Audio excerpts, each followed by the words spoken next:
गुरु के बिना मोक्ष नहीं मिलता है। पंडित राजौरा कुंवर जी की खेड़ी में मनाया गया गुरु पूर्णिमा का परिसर पावन पर्व। झांतला के समीपस्थ गांव कुंवर जी की खेड़ी में गुरु पूर्णिमा का पर्व बड़े ही हर्षोल्लास व धूमधाम के साथ मनाया गया। इस अवसर पर प्रसिद्ध भागवत कथावाचक पंडित राजेश राजौरा द्वारा एक धर्मसभा को संबोधित करते हुए कहा कि मानव जीवन बड़ा अनमोल है।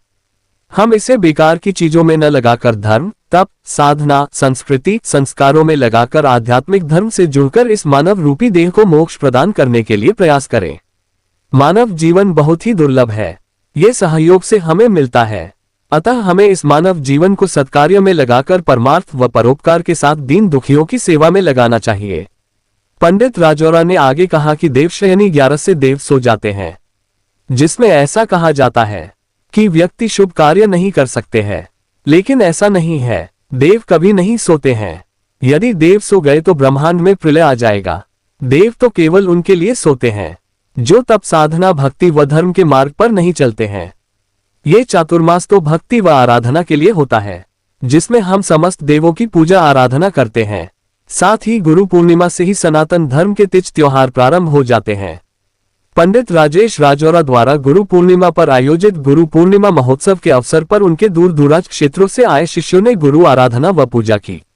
इस अवसर पर रतिराम धाकड़ व लाभचंद्र धाकड़ द्वारा पंडित राजौरा का शाल श्रीपाल साफा बांधकर भव्य स्वागत सम्मान किया गया। नए भक्तों व शिष्यों ने भी गुरुजी से गुरु मंत्र लिया।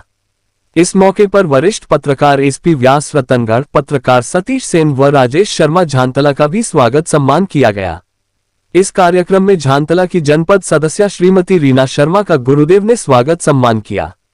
इस दौरान सभी भक्तों को अभिमंत्रित चमत्कारी रुद्राक्ष का वितरण भी किया गया व सभी भक्तों के लिए भंडारा महाप्रसादी आयोजित की गई।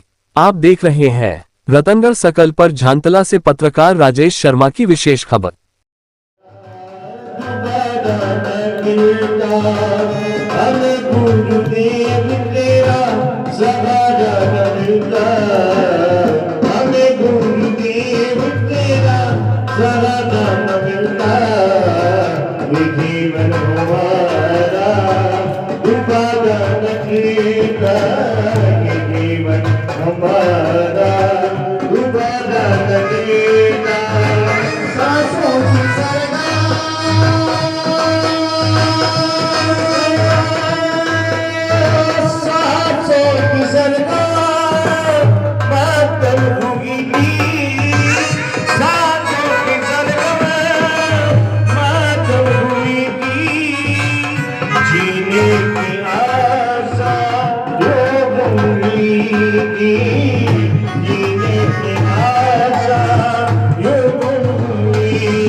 आज से 4 मास आषाढ़,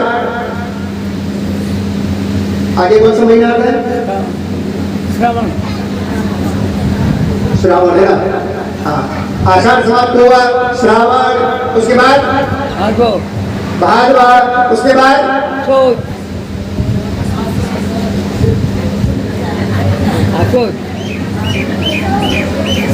कौन सा?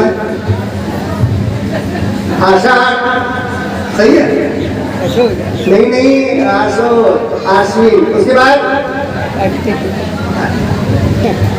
हम ये भूल जाते हैं, कभी हम यहाँ आकर के आपको याद दिलाते हैं।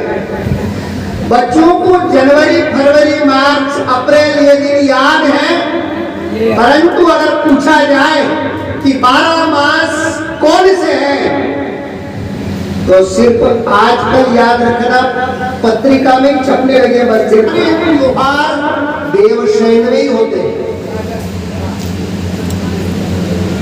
सारे त्योहार देवशयन कर रहे हैं और मना रहे हैं। याद रख लेना, देवशयन होता ही नहीं। ड्राइवर अगर सो जाए तो कोई जिंदा बचे क्या? अरे ब्रह्मा, विष्णु, महेश तीनों जो है संसार का पालन करने वाले, सहन करने वाले, उत्पत्ति करने वाले, अगर ये सो जाएंगे तो काम नहीं होगा भैया। इसलिए वो कभी सोते नहीं, हमारी धारणा बनी हुई है। इसी बहाने भगवान शयन कर रहे हैं, इसी बहाने हम भक्ति करेंगे, 4 महीने भगवान की भक्ति करेंगे, तीर्थ यात्रा करेंगे। इन्हीं महीनों में लोग तीर्थ यात्रा ज्यादा जाते हैं, इन्हीं महीनों में कथा ज्यादा होती है, इन्हीं महीनों में लोग पैदल ज्यादा जाते हैं। जोगने माता तिरस्वा महादेव सवजा से लोग पैदल जाते हैं। कभी कहो ना कि वैशाख महीने जावे, कहो ना कि वैशाख महीने लू का लपटता लगे भैया, उस समय कोई नहीं। अब मौसम भी सुहाना है, सब कुछ अच्छा है, तो लोग तीर्थ यात्रा जाते हैं। तो भैया 4 महीने